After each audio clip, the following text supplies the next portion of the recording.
तो आदाब, नमस्कार, गुड इवनिंग, सत श्री अकाल। एक बार फिर आप तमाम लोगों का स्वागत है क्राइम तक की कहानी के इस एपिसोड में। उम्मीद है पूरी फैमिली अच्छी होगी, अपना ख्याल रख रही होगी। हालांकि कोरोना के केसेस आजकल कम हो रहे हैं, लेकिन फिर भी एहतियात बरतने की जरूरत है।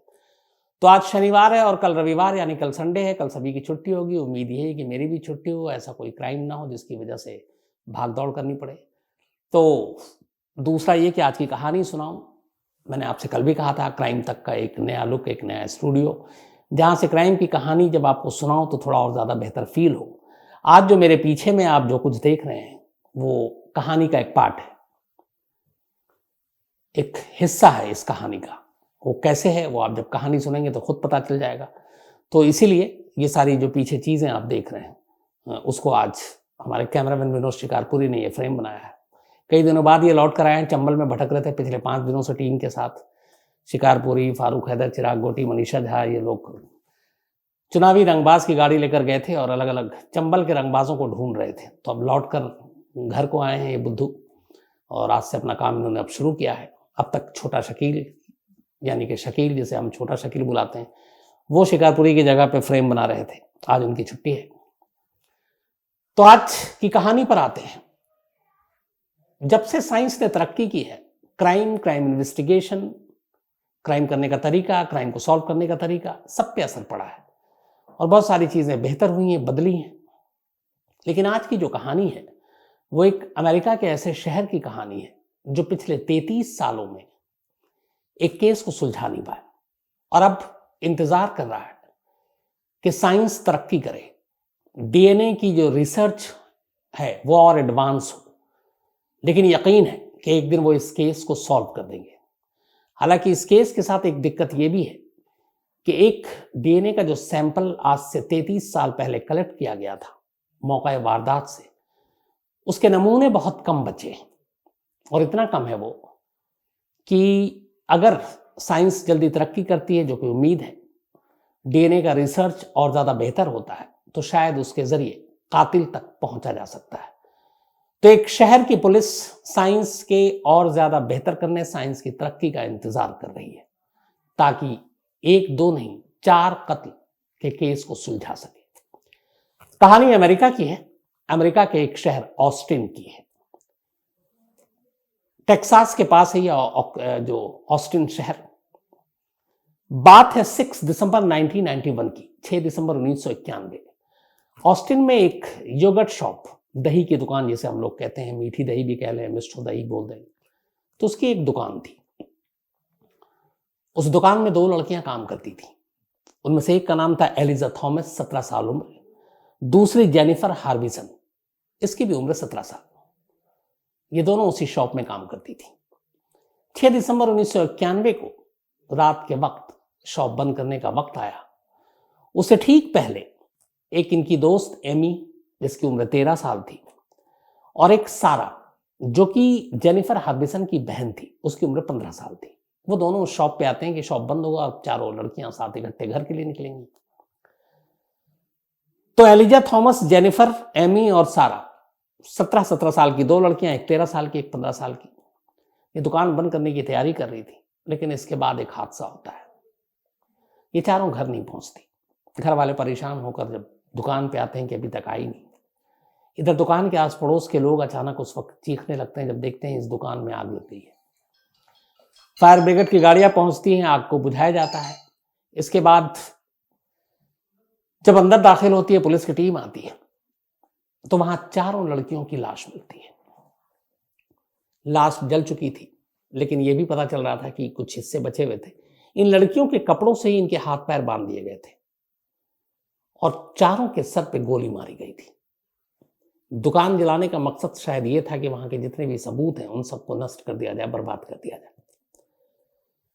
एक दुकान के अंदर 4 लड़कियों का कत्ल, चारों को गोली मारकर, ऑस्टिन पुलिस के लिए बड़ा मसला था, एक बड़ा केस था। इस खबर को जब अखबार में और बाकी लोगों तक पहुंचा तो ये गुस्सा भी आया, क्योंकि एक ही शॉप में 4 लड़कियों का कत्ल अपने आप में एक बड़ा मामला। ऑस्टिन पुलिस अब इसकी तफ्तीश करती है। पोस्टमार्टम रिपोर्ट आती है, पता चलता है कि चारों के सर में गोली मारी गई जिससे मौत हुई। बैलिस्टिक रिपोर्ट आती है, फॉरेंसिक रिपोर्ट आती है, उससे पता चलता है कि जो चारों लड़कियों को गोली मारी गई ये 2 अलग अलग गन से मारी गई है, एक ही गन का इस्तेमाल नहीं हुआ। मौका वारदात में जो सारी चीजें तो उससे ये भी थी कि 2 या 2 से ज्यादा लोग इस कत्लेआम में शामिल हो सकते हैं। अब ऑस्टिन पुलिस अपनी तफ्तीश आगे बढ़ाती है, कोई क्लू नहीं मिलता, कई लोगों से पूछताछ होती है, धीरे धीरे वक्त बीतता जाता है। मामला बड़ा था, फेडरल ब्यूरो ऑफ इन्वेस्टिगेशन यानी एफबीआई की भी मदद ली जाती है केस को सॉल्व करने के लिए, एफबीआई की टीम भी लगती है, लेकिन केस सॉल्व नहीं होता। 91 में ये इंसिडेंट हुआ था, 8 साल बीत जाते हैं, 1999 का साल आ जाता है, 1999। 8 साल बाद अचानक ऑस्टिन पुलिस ये ऐलान करती है कि उसने इन 4 लड़कियों के कत्ल के मामले को सुलझा लिया है और इस सिलसिले में वो 4 लोगों को गिरफ्तार करती है। इन चारों का नाम था Robert Springsteen, Michael Scott, Morris Pierce और फॉरेस्ट वेलबर्न। तो रॉबर्ट, माइकल, मॉरिस और फॉरेस्ट, इन चारों को गिरफ्तार किया गया 1999 में। 8 साल पहले जब ये 4 लड़कियों का कत्ल हुआ था तब ये चारों टीनेजर थे। जब इनको गिरफ्तार किया गया उसके बाद फाइलें खोली गई तो पता चला कि 6 दिसंबर 1991 को जब ये मर्डर हुआ, 7 दिसंबर को कई लोगों से पूछताछ की गई। उनमें ये चारों भी थे जो उस वक्त टीनेजर थे, लेकिन इनके खिलाफ कोई प्रूफ, कोई सबूत नहीं था, इसलिए पूछताछ के बाद इनको छोड़ दिया गया।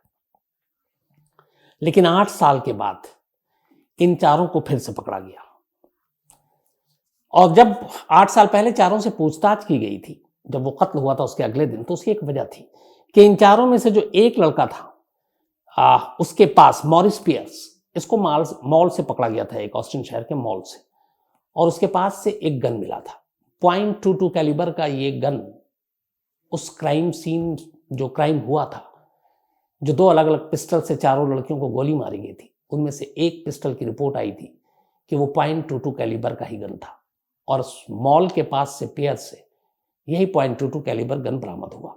तो पुलिस को लगा कि इसी गन का इस्तेमाल उस क्राइम में हुआ है। तो उसकी पूछताछ के बाद चारों लड़कों को गिरफ्तार किया गया। गिरफ्तारी के बाद इनसे पूछताछ हुई, लेकिन 8 साल पहले हुए उन चारों कत्ले का कोई रिश्ता इन चारों से या कोई सबूत, प्रूफ, कोई फॉरेंसिक एविडेंस पुलिस कलेक्ट नहीं कर पाई।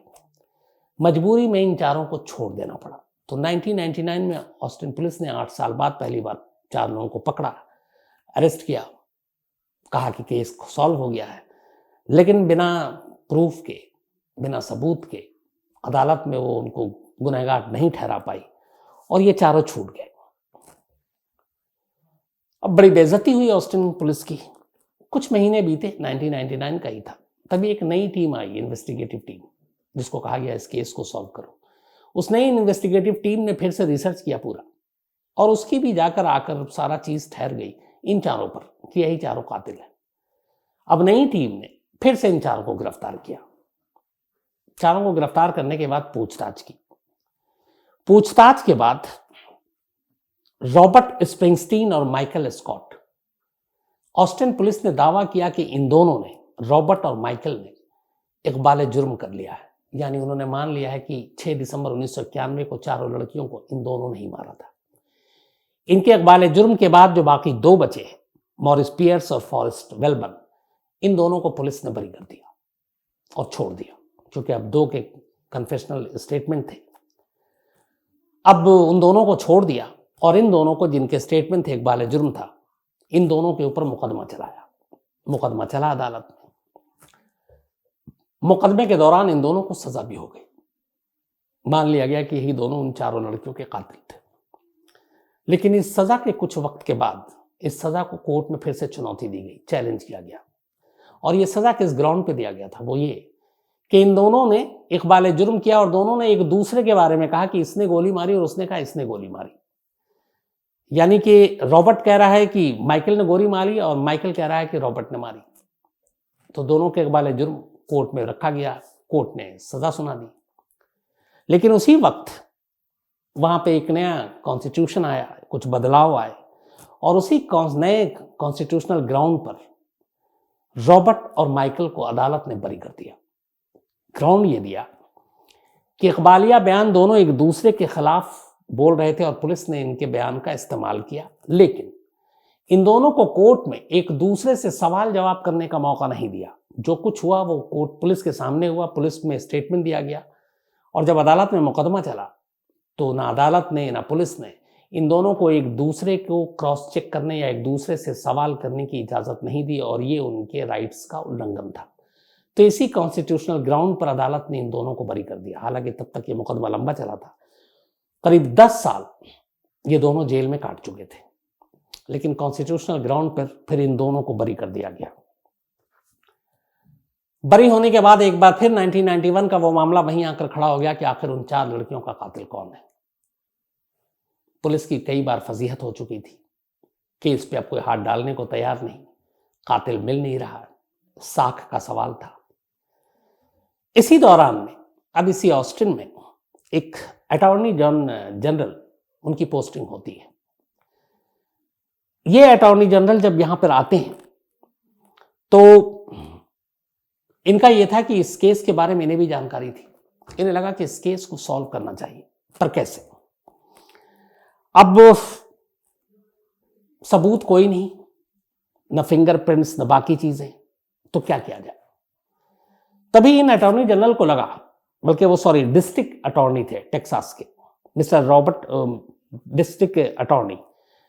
तो उन्होंने कहा कि एक काम करो, जब कोई सबूत प्रूफ मिल नहीं रहा है तो क्या ना हम लोग फॉरेंसिक और साइंस की तरफ चलते हैं, डीएनए की तरफ चलते हैं और वहां से कुछ निकालते हैं। तब तक डीएनए में बहुत सारी नई चीजें आ गई थी जो 91 में नहीं थी। इसी के बाद डिस्ट्रिक्ट अटॉर्नी ने कहा कि क्राइम सीन से जब 4 लड़कियों की सारी चीजें बरामद हो गई तो उनके कुछ सैंपल भी, डीएनए सैंपल भी कलेक्ट किए गए और वो रखे गए होंगे।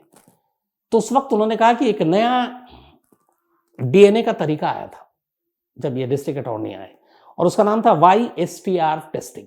अब ये YSTR टेस्टिंग क्या है? ये एक तरह का डीएनए का ही पार्ट है। इसमें यह होता है कि 4 लड़कियां थी, इनके वेजिनल स्वैब के नमूने लिए गए और उन नमूनों के जरिए ये जानने की कोशिश की गई कि कत्ल से पहले इनमें से किसी को मॉलेस्ट तो नहीं किया गया, इनका यौन शोषण तो नहीं किया गया, इनको रेप करने की कोशिश तो नहीं की गई।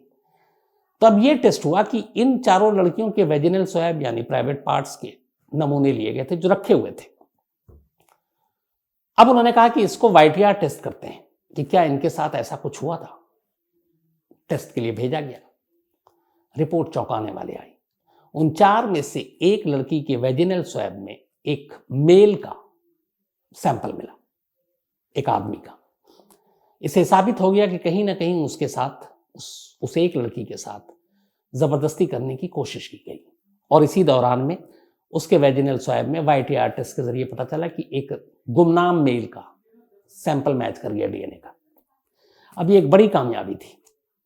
अब लगा कि ये जो 4 अब तक बचते आए थे, इकबालिया बयान भी दिया, अब नहीं बचेंगे। अब जब आया कि उन 4 में से एक मेल का पाया गया है, तब उस मेल के डीएनए को इन 4 लड़कों से मिलान कराया गया। दिल थाम के उसके रिपोर्ट का इंतजार कर रहे थे। रिपोर्ट आई। जब रिपोर्ट आई तो उन 4 में से किसी से भी उस सैंपल का मिलान नहीं हो पाया। यानी जिस लड़की के प्राइवेट पार्ट्स या वेजिनल स्वैब से जो सैंपल लिए गए थे और एक मेल का उसमें डीएनए मिला था, वो मेल ये 4 में से कोई नहीं था। यानी ये साबित करता था कि ये 4 बेकसूर हैं। अब यहां पे फिर से आके मामला वहीं उलझ गया। लेकिन सवाल यह था कि फिर वो गुमनाम शख्स कौन है, वो मेल कौन है जिसका सैंपल मिल रहा है एक लड़की के इस रिकॉर्ड में। तो फिर यह हुआ कि हो सकता है जब ये क्राइम हुआ तो बहुत सारे लोग आए थे, पोस्टमार्टम हुआ, तो जो पुलिस की इन्वेस्टिगेटिव टीम थी वो, या फिर जो मेडिकल के सारे लोग थे जिन्होंने, जो टच में आए इस बॉडी के, इनमें से किसी का हो सकता है। डिस्ट्रिक्ट अटॉर्नी ने इसके बाद 100 लोगों की एक लिस्ट बनाई, 100 लोगों की, जो या तो फिर जांच अधिकारी थे पुलिस की तरफ से और या फिर मेडिकल टीम के पार्ट थे जो इस बॉडी के करीब गए, और कहा गया कि इन 100 लोगों की एक लिस्ट बनाकर इन सब के भी सैंपल टेस्ट किया जाए कि वो जो एक वेजिनल स्वैब से एक सैंपल मिला है वो किसी से मैच तो नहीं करता इनमें से। अब 100 और लोगों के टेस्ट लिए गए। उस 100 टेस्ट में से किसी की भी नमूने की जांच उस एक लड़की के नमूने की जांच से मेल नहीं खाया, यानी कि वो 100 के 100 भी उसमें नहीं थे। तो चारों आरोपी जिनके ऊपर शक था उनसे मैच नहीं किया, जो 100 और लोग थे उनके साथ भी मैच नहीं किया, जिसमें तमाम मेडिकल और उसके तमाम लोग थे। तो जब ये सारी चीजें हो गई तो 2009 आ गया, मतलब 91 से करीब 19 साल बीत गए। 2009 में आखिरकार 2 को तो पहले ही बरी कर दिया गया था, 2 ने इकबाल जुर्म किया था तो उसे सजा हुई थी, लेकिन 2009 में रॉबर्ट स्प्रिंगस्टीन और माइकल स्कॉट, इन दोनों पे लगे तमाम इल्जामों को कोर्ट ने वापस हटा दिया। अब ये दोनों आजाद थे, इनके ऊपर इन चारों लड़कियों का के कत्ल का कोई मामला नहीं था, हालांकि दोनों 10 साल जेल में रहे। तो यहां से यह साबित हुआ कि ये शायद बेकसूर थे, 2 को तो पहले ही बरी कर दिया गया था। अब 2009 में बरी हो गए, ऑस्टिन पुलिस फिर भी लगी रही, जो जब भी वहां नया कोई अफसर आता, नई टीमें आती। हालांकि शुरू में इसके लिए स्पेशल टास्क फोर्स बनाई गई थी, एक पुलिस की ऐसी टीम जो सिर्फ इन 4 लड़कियों के कत्ल की जांच करे, लेकिन पूरे डेडिकेशन के साथ काम करने के बाद भी कोई फायदा नहीं हुआ। तो जब भी ऑस्टिन में कोई नया पुलिस अफसर आता, इस केस पे उसकी नजर जरूर पड़ती कि आखिर ये केस सुलझ क्यों नहीं रहा। 2017 आ गया, 2017, यानी करीब 26 साल बीत गए थे चारों लड़कियों के कत्ल के। एक नया पुलिस अफसर ऑस्टिन में आया, उसने भी इस केस को स्टडी किया, अपना काम करते हुए उसने इस केस की भी जांच शुरू कर दी बड़ी खामोशी से। इसी दौरान में ऑस्टिन में पब्लिक ऑनलाइन डीएनए डाटाबेस है। ये database public online DNA database है, जिसमें तमाम लोगों के डीएनए के सैंपल कलेक्ट करके रखे जाते हैं। और ये इसलिए था कि एक पॉपुलेशन स्टडी, आबादी को स्टडी करने के लिए ऐसे डेटाबेस अलग अलग जगहों पे होते हैं। तो पब्लिक ऑनलाइन डीएनए डेटाबेस एक डेटा बैंक, जिसमें सारे लोगों के डेटा थे डीएनए के, वो वहां पे जमा किया गया था। इस अफसर को लगा कि ये जो वेजिनल स्वैप से YTS का जो सैंपल किया गया था और एक गुमनाम रहस्य आदमी का मिला है, बट वो कौन है आज तक पता नहीं चला, तो क्या ना इस डेटाबेस से पता किया जाए डीएनए की। उसने इस पर रिसर्च करना शुरू किया और उस सैंपल के जरिए उसका मिलान करना शुरू किया। हैरत अंगेज तौर पर उसे कामयाबी मिली। एक शख्स का डीएनए उस लड़की के एक वेजिनल स्वैप के उससे मैच कर गया। खुशी के उसके ठिकाना नहीं, करीब 26 साल बाद उसने केस सॉल्व कर दिया। लेकिन थोड़ी देर में ये खुशी काफूर हो जाती है, क्योंकि जिस शख्स से ये मैच किया, उस डेटा बैंक में उस डीएनए वाले शख्स का, जिसका वो डीएनए था, उसका नाम ही नहीं था, सिर्फ एक नंबर था। अब उसने कहा ये कैसे? फिर उसने पता किया तो पता चला कि ये जो डीएनए इसका सैंपल रखा गया था, ये FBI ने जमा किया था और FBI ने ही इसको खुफिया तौर पर उसका नाम नहीं दिया था। अब भी उम्मीद की किरण बाकी थी। उस पुलिस अफसर ने अपने सीनियर के जरिए FBI को कांटेक्ट किया और कहा कि यहाँ के जो पब्लिक ऑनलाइन डेटाबेस में एक डेटा ऐसा है, एक शख्स का डीएनए है जो हमारे केस से मैच कर रहा है, लेकिन उस शख्स के बारे में हम जानते नहीं, उसका नाम क्या है, कहाँ रहता है, तो आप हमें बताएं, क्योंकि आप ही ने इसको जमा किया है। FBI ने उसके डिटेल देने से मना कर दिया, ये कहते हुए कि ये प्राइवेसी लॉ के खिलाफ है। हमने पॉपुलेशन स्टडी के लिए तमाम लोगों के डीएनए के डेटा को जमा किया है, किसी और चीज़ के लिए हम इसका यूज़ नहीं कर सकते, और जो प्राइवेसी लॉ है ये उसका उल्लंघन होगा, तो हम उस शख्स का नाम नहीं बता सकते। ऑस्टिन पुलिस की सारी उम्मीदें यहाँ के एक बार फिर दम तोड़ गई कि केस सुलझाने के करीब आ गए, लेकिन अब पता नहीं चल रहा, मैच तो कर रहा है लेकिन पता नहीं चल रहा है, अब क्या करें। तभी ऑस्टिन पुलिस ने FBI से बहुत गुजारिश की, उन्होंने सुना नहीं। इसके बाद एक और शख्स की एंट्री होती है और ये शख्स थे वहां के कांग्रेसमैन जो इत्तेफाक से ऑस्टिन के रहने वाले थे। और उन कांग्रेसमैन वहां पे जो होते हैं वो लोग काफी पावरफुल होते हैं, तो FBI ने मना कर दिया। लेकिन ऑस्टिन पुलिस ने फिर US कांग्रेसमैन जिनका नाम था माइकल मैकॉल, इनसे कांटेक्ट किया। और माइकल मैकॉल चूंकि ऑस्टिन के थे, लोकल थे, तो उन्हें लगा अपने शहर की मदद करेंगे। उन्होंने कहा कि आप FBI से हमारी मदद करा दीजिए, हमें उस शख्स के बारे में डिटेल दिलवा दीजिए। अब माइकल मैकॉल ने FBI से संपर्क किया। एक US कांग्रेसमैन ने जब कहा तो FBI राजी हो गई। 2020 में FBI ने ऑस्टिन पुलिस के साथ मिलकर काम करने का फैसला किया। अब उसने इस केस की जांच शुरू की। अब जो पता चला कि जो क्राइम सीन से जो सैंपल उस लड़की के कलेक्ट किए गए थे वेजिनल स्वैब के, वो बड़े कम थे, और उस वक्त जिस तरीके से किया गया वो सैंपल ठीक से कलेक्ट नहीं किया गया था। उसमें एक टर्म होता है कि अलग अलग कितने ज़्यादा हों तो उससे जल्दी पता चल जाता है। तो पता चला कि जब ये कलेक्ट किए गए थे तब उसमें 16 मार्कर्स थे उस सैंपल के अंदर। लेकिन अब डीएनए और साइंस ने तरक्की की तो अब जो टेस्टिंग फॉर्मूला है उसमें करीब 9 मार्कर्स और नए जुड़ गए, तो अब 25 हो गया। मतलब इस केस को सुलझाने में आप ऐसे समझिए कि ज़्यादा मददगार होगी। लेकिन इन 25 मार्कर्स के साथ नए सिरे से जांच करके साइंटिफिक तौर पर पता करने की कोशिश की गई कि वो कौन है। तो पता चला कि जो एफबीआई ने डेटा दिया था उस गुमनाम शख्स का, जिसको पहले ऑस्टिन पुलिस ने कहा मैच कर रहा है, वो पुख्ता तौर पर नहीं कहा जा सकता था कि उसी शख्स का है। उसमें शक की पूरी गुंजाइश थी क्योंकि सैंपल बहुत कम था और नए जो टेक्नोलॉजी आई डीएनए रिसर्च और उसके हिसाब से आप 100% नहीं बता सकते कि वही शख्स जिम्मेदार है। तो जब आप खुद ही कंफर्म नहीं 100% तो आप उसको गिरफ्तार नहीं कर सकते, ये लॉ है। तो अब ये क्लियर हो गया कि उस डीएनए में जिस ऑस्टिन पुलिस अफसर को मिला था डेटाबेस से 100% आप उसके ऊपर उंगली नहीं उठा सकते। एक बार फिर मामला लटक गया। अब ये हुआ कि आगे क्या करें। तो वहाँ के फॉरेंसिक एक्सपर्ट्स डीएनए पे जो रिसर्चिंग कर रहे हैं सारी चीज़ें, उन लोगों से ऑस्टिन पुलिस ने कांटेक्ट किया। बाकायदा जो कांग्रेसमैन माइकल मैकॉल, अब उन्हें लगा कि उनकी जिम्मेदारी है कि इस केस को सुलझाया जाए। उन्होंने तमाम एक्सपर्ट से बात की। एक्सपर्ट्स ने यह कहा कि 1991 6 दिसंबर को जो सैंपल कलेक्ट किए गए थे उनमें से एक लड़की के जो सैंपल वेजिनल स्वैब पे मिला वो ठीक से उठाया नहीं गया, लेकिन सैंपल अब भी है, लेकिन बहुत कम है। अब अगर हम लोग उसको किसी तरह से यूज करते हैं तो फिर वो उसके पूरे खत्म हो जाने का एक तरह से एक अंदेशा है और उसके बाद फिर कुछ पता नहीं चलेगा। तो फिर क्या सुझाव है? उन्होंने कहा उस सैंपल को हिफाजत से रखो, कम है लेकिन काम का है, और इंतजार करो साइंस की तरक्की का।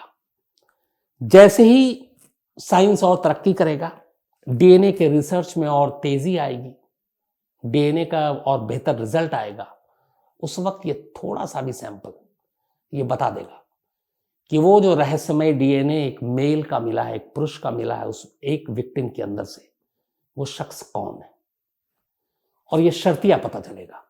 लेकिन इस वक्त नहीं, थोड़ी सी और साइंस की तरक्की, डीएनए की तरक्की, इसका इंतजार कर रहे हैं। और कांग्रेसमैन ने ये बाकायदा स्टेटमेंट दिया वहां के अखबार में, ये 2020 की बात है, कि उन्हें यकीन है कि एक न एक दिन ये केस जरूर खुलेगा और इसी साइंटिफिक तरीके से खुलेगा, इसी डीएनए के जरिए खुलेगा। लेकिन बस इंतजार ये है कि साइंस तरक्की कर ले। 33 ईयर्स, 33 साल हो गए इन 4 लड़कियों के कत्ल की बात को, लेकिन 33 साल में अब भी यह रहस्य है। लेकिन जिस तरीके से ऑस्टिन पुलिस अब भी इस केस को नहीं छोड़ी है, काम कर रही है, वहां के जो बाकी लोग उसमें मदद कर रहे हैं, उससे उन सभी को यकीन है कि चाहे वक्त लगे, आने वाले और कुछ महीने लगे, कुछ और साल लगे, लेकिन एक न एक दिन इन 4 लड़कियों का गुनहगार, 4 लड़कियों का कातिल कानून के शिकंजे में होगा। और उन्हें यह न सिर्फ यकीन है बल्कि पूरा भरोसा भी है। तो मैं भी यही चाहूंगा कि वो दिन आए और फिर पता चले कि साइंस ने जब तरक्की की डीएनए के रिसर्च में, और तरक्की हुई, डीएनए और बेहतर हुआ, और फिर उस गुमनाम रहस्यमयी मेल के बारे में पता चल सके जिसका सैंपल एक विक्टिम के पास से मिला है। तो ये थी कहानी एक शहर की पुलिस की जो अब भी इंतजार कर रही है कि साइंस मदद करे उसके केस को सुलझाने में। अब कहानी खत्म करूं उससे पहले वही सिलसिला। हमारे यहाँ अमित सिंह को आप जानते हैं। अमित सिंह के साथ हमारे एक बहुत होनहार और हैं रजत पुरी, वीडियो एडिटर हैं, हेड हैं, सीनियर हैं। आज उनके बेटे रियांश पुरी का जन्मदिन है। 10 साल का हो गया रियांश, बहुत ही होनहार, बहुत ही टैलेंटेड, और गेम का भी शौकीन है, बाकी चीज़ों का भी शौकीन है। कल किस्सा सुना रहे थे रजत पुरी मुझे, एक उसने फरमाइश की थी अपने बर्थडे पे, पहले उन्होंने दिया नहीं, वो गुस्सा हो गया, माँ के ज़्यादा करीब है, फिर उन्हें भी लगा यार बर्थडे है, खुश कर दो, तो खैर उन्होंने फिर मंगाया। तो आज रियांश पुरी का जन्मदिन है और हमेशा अच्छा रहे, खुश रहे, खूब तरक्की करे, माँ बाप का नाम रोशन करे, यही चाहूँगा, यही दुआएं। तो पूरी क्राइम तक फैमिली की तरफ से हैप्पी बर्थडे रियांश। इसके अलावा अमित प्रजापति जी का भी आज जन्मदिन है, तो हैप्पी बर्थडे अमित प्रजापति जी। और विवेक सोलंकी इनके दोस्त हैं, अहमदाबाद से इन्होंने भेजा है। शंकर सिंह सोलंकी जी, इनका भी जन्मदिन है, नवी मुंबई से हैं। हालांकि इनका बर्थडे 13 फरवरी यानी कल है, लेकिन संडे कहानी नहीं होती है, तो आपको एडवांस में शंकर सिंह सोलंकी जी जन्मदिन की बधाई। दूध के व्यापारी हैं ये, नवी मुंबई में। कभी आऊँगा आपके पास तो ज़रूर आऊँगा दूध पीने के लिए। इसके अलावा आलिया जी का भी आज जन्मदिन है, हैप्पी बर्थडे आलिया। और असगर अब्दुल थेबा, गुजरात से इन्होंने भेजा है। मोइन है सूरत से, इनका भी जन्मदिन है, हैप्पी बर्थडे मोइन। और ये वेडिंग इवेंट्स और कैटरिंग का काम करते हैं, तो सूरत में जो लोग हैं, अगर आपके यहाँ कभी शादियाँ इस तरह के फंक्शन होते हैं तो मोइन साहब से ज़रूर संपर्क कीजिए। अच्छा क्या पता खाना खिलाएंगे आप लोगों को। राजकुमार के भाई साहब हैं सोनू कुमार संगम, इनका भी जन्मदिन है, तो हैप्पी बर्थडे सोनू। इसके अलावा प्रबल चौहान, इनका भी जन्मदिन है, हैप्पी बर्थडे प्रबल। और भरत सिंह के बेटे हैं ये। प्रवेश आलम का भी आज जन्मदिन है, हैप्पी बर्थडे प्रवेश। और गिरिडीह से हैं ये, झारखंड से। पूजा बड़जातिया जी का भी आज जन्मदिन है, हैप्पी बर्थडे पूजा बड़जातिया जी। और रोहित बड़जातिया जी ने भेजा, इनकी वाइफ है, हालांकि इनका 11 फरवरी का था, तो सॉरी बिलेटेड हैप्पी बर्थडे। इसके अलावा शेल्वी का भी आज जन्मदिन है, तो हैप्पी बर्थडे शेल्वी। और शानू भारती ने भेजा, इनकी बहन है। इसके अलावा साजिद एंड दानियाल, इन दोनों का भी, बल्कि साजिदा और दानियाल, तो साजिदा और दानियाल का भी आज जन्मदिन है, हैप्पी बर्थडे साजिदा और दानियाल आप दोनों को। रफ़ीक बेग ने भेजा है, मेरे नेफ्यू का नाम भी दानियाल है। इसके अलावा कौशल कुमार वाड़ी, इनका भी आज जन्मदिन है, तो हैप्पी बर्थडे कौशल जी। ये कर्नाटका से है और इनकी बेटी का 30 जनवरी को था, तो भूल गया मैं शायद, तो हैप्पी बर्थडे। तो कौशल जी हमेशा आप अच्छे रहे। इसके अलावा पूर्वी मेहता, आज की जो मैंने आपको कहानी सुनाई ये पूर्वी मेहता ने भेजी थी, तो थैंक यू पूर्वी, आपकी वजह से पूरी क्राइम तक की फैमिली ने ये कहानी सुनी। इसके अलावा जयदीप हैं महाराष्ट्र से, और हाँ, इनसे याद आया मुझे, क्राइम तक की फैमिली को मैं मान गया बहुत होशियार, टैलेंटेड, जागरूक, अलर्ट, ऐसी नहीं है। कल मैंने कहानी सुनाई उसमें बहुत सारे लोगों ने मेल लिखा है, और मुझे कहानी सुनाने के बाद यकीन मानिए मुझे कुछ भी पता नहीं। रात को जब मैंने मेल पढ़े कुछ, तो मैंने देखा 1-2 मेल आए कि सर ये कहानी आप सुना चुके हैं। ऐसा पहले भी कई लोगों ने लिखा है, तो मुझे लगा नहीं सुनाई। अब ऐसे लोग हैं कि उन्होंने बाकायदा सीधा लिख दिया कि एपिसोड नंबर 198, एक ने तो लिखा 7 मई 2019। अब जब इतने आप बारीकी से भेज रहे हैं, तो फिर मैंने दीपक को कहा जरा चेक करो। उधर से दीपक भी सहमा हुआ कि हाँ ये दोबारा हो गया है, उसे पता ही नहीं। और क्राइम तक फैमिली को पता है कि ये कहानी मैं 2019 में सुना चुका था, और कल दोबारा सुनाया, और यकीन मानिए मुझे बिल्कुल याद नहीं है। लगभग 1000 कहानी होने की है, मतलब 990 तो क्रॉस ही हो गया। तो कई बार अब लगता है कि वाकई कुछ कहानियां ऐसी हैं जो मैं सुना देता हूं दोबारा और मुझे ही पता नहीं चल रहा, जबकि कहानी सुनाने के बाद खुद मुझे यकीन पता होना चाहिए कि मैं रिपीट तो नहीं कर रहा हूँ। लेकिन थैंक यू आप लोगों का, बहुत सारे लोगों ने मेल लिखा था, तो उनमें से एक जयदीप जी भी हैं कि ये कल की कहानी, इन्होंने तो डेट भी लिख दिया, 7 मई 2019 को आपने सुनाई थी। एक ने लिखा 198वां एपिसोड था।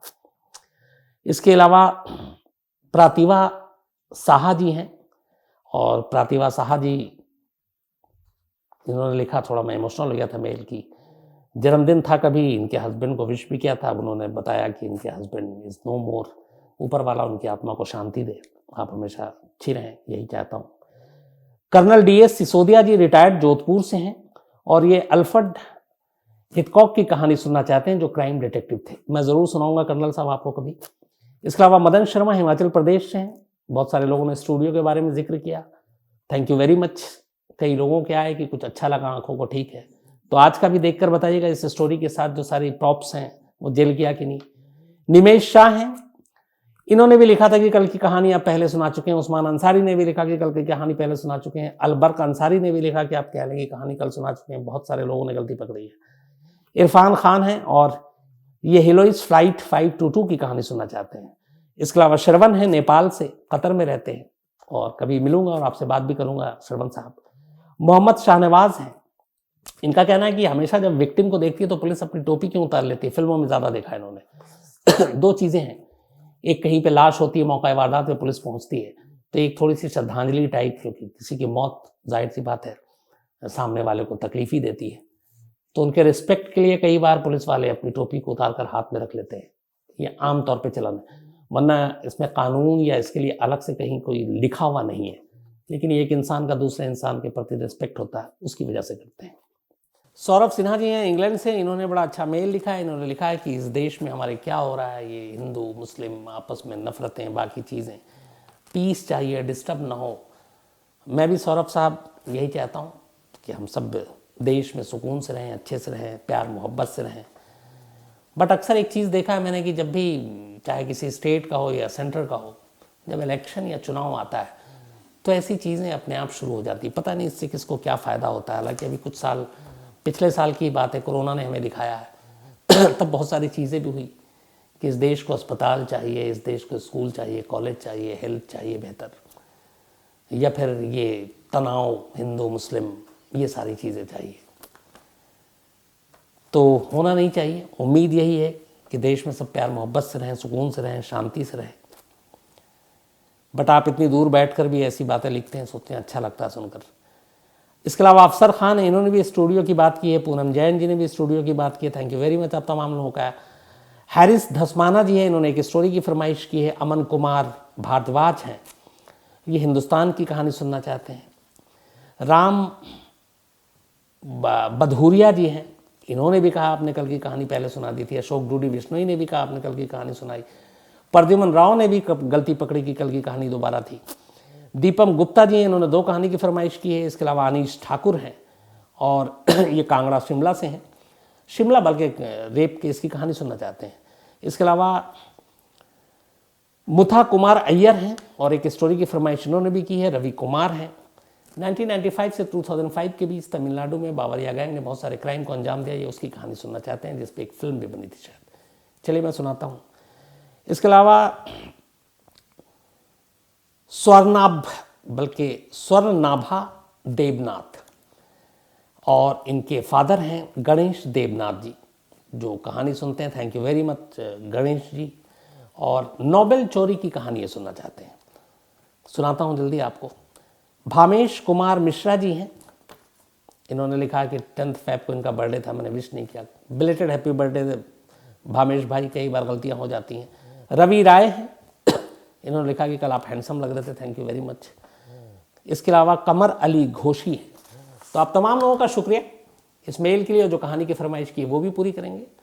कल संडे है, यही दुआ है कि आप लोगों की संडे अच्छे से गुजरे। मंडे को अब आपसे मुलाकात होगी किसी नई कहानी के साथ, तब तक अपना ख्याल रखिएगा। Thank you very much.